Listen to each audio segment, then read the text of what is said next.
What's it like to live here in Minnesota, in Minneapolis, in the Twin Cities in general, as a person of color? Hi there, I'm Gianna from Family Fun Twin Cities, and this is the Let's Go Do Fun Stuff show. We're back with a bonus episode with Shannon Gibney.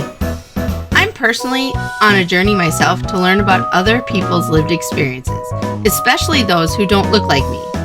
Since much of Shannon's work dives into the topics of racism and injustice, I wanted to ask her what her personal experience of living as a person of color in Minnesota is, particularly in Minneapolis. This is a short episode, and the audio quality is still fairly bad. I'm so sorry, but hang in there with it. It will be worth it. What? So you're from Powderhorn Park. Are you originally from Minneapolis? I am not. I actually grew up in Ann Arbor, Michigan. Oh, you're Michigander. Michigander. Okay. I am a Michigander. I'm a proud Michigander. Yeah. So I moved here after graduate school. I did graduate school at Indiana University.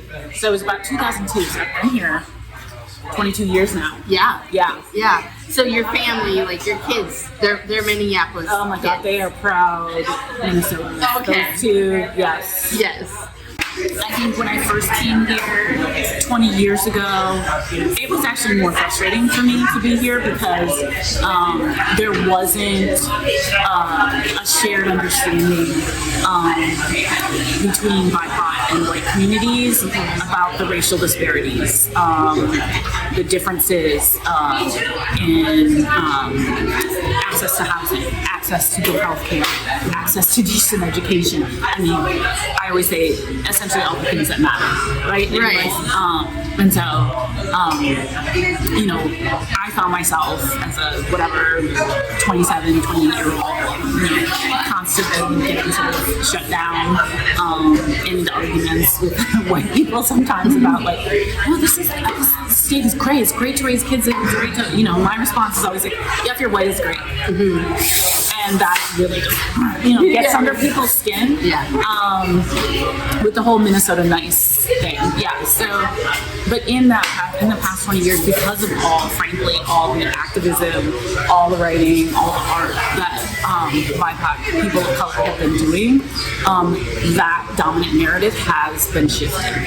And so it's easier for me to feel like I can actually really be myself in a lot of community spaces than it was before. So I hope that answers your question.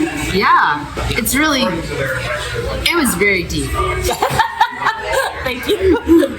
But also like real, right? Like you're happy to be here, but it doesn't mean it didn't come without struggles, and it doesn't mean it's not still hard going time. You're still struggling. Yeah, no, there's still stuff. Yeah. There's still stuff that we can all do. There's lots of stuff. Yeah, there's lots of stuff.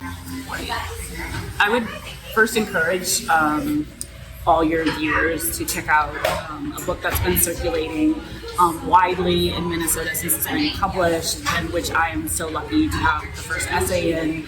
My essay is called Fear of a Black Mother. And it is. I've read that. Yes. So it's in a book called A Good Time for the Truth, Race in Minnesota. Okay. Edited by my dear friend Sun Young Shin. And it's, yes. We're getting her too. Yes, someday. she's fantastic. Yeah, she's fantastic. She would love to talk to you, I know. Yes. And so that has, I believe it's 16 of us, BIPOC, Black, Indigenous, people of color writers in Minnesota, throughout the state, talking about this very topic. What is it like to grow up as a person of color or an Indigenous person in this state? What is it like right now? And that was published in 2016, actually right after the Philando Castile murder. So that's 8 years ago. I do feel like all good writing will stand the test of time in some very important ways. I'm also biased because a lot of my friends are in there. I'm in there. So, like that caveat, we can't overlook that.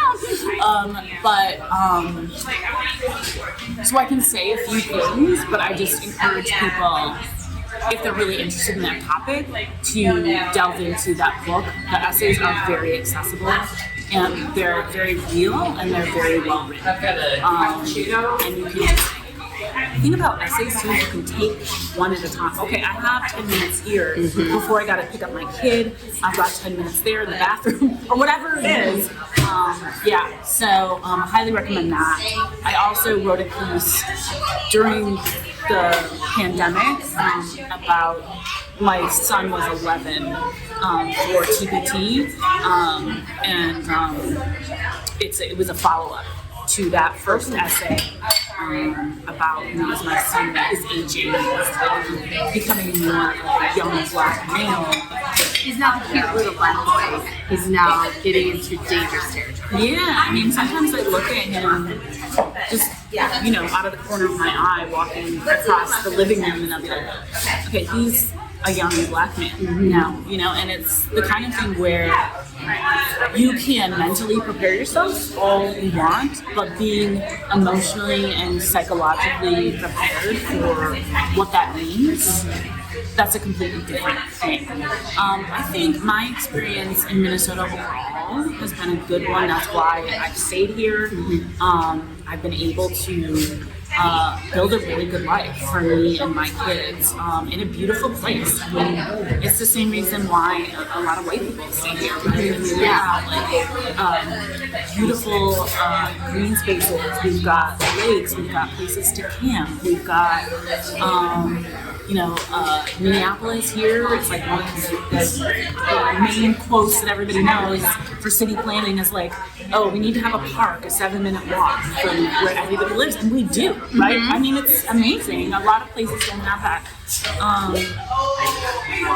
People believe in funding public education here more than they do in other places in the country, although they wish they were fully funded. But that's another thing. And the arts. Anybody who goes to other states, other places, knows that the arts are not supported financially in any way to the level that we have here in Minnesota. We have the most funding of any state for arts, and also the arts, the way that they're just woven into the culture, I think is really beautiful, and something that has totally benefited my family. So just sort of like, As part of the art, culture, and activism, Shannon's work in writing benefits Minnesota greatly. I teach at Minneapolis College. I teach writing. I taught there for getting older, so about 15 years. A while. Yeah, I've taught there for a while. Exactly. This is my third children's picture book. I identify as a mid-career writer, so I've got about 8 books under my belt, which is great. Again, thank you so much, Shannon, for joining us on Let's Go Do Fun Stuff. He'll teach us a little bit about what it's like parenting as a person of color in Minneapolis. We look forward to reading your current works as well as your past works, as well as any of your works to come. Thank you for sharing your heart and being vulnerable, and thank you for being real with us and showing us and telling us a little bit about all the fun stuff that you like to do around Minneapolis. And now it's your turn to go do fun stuff.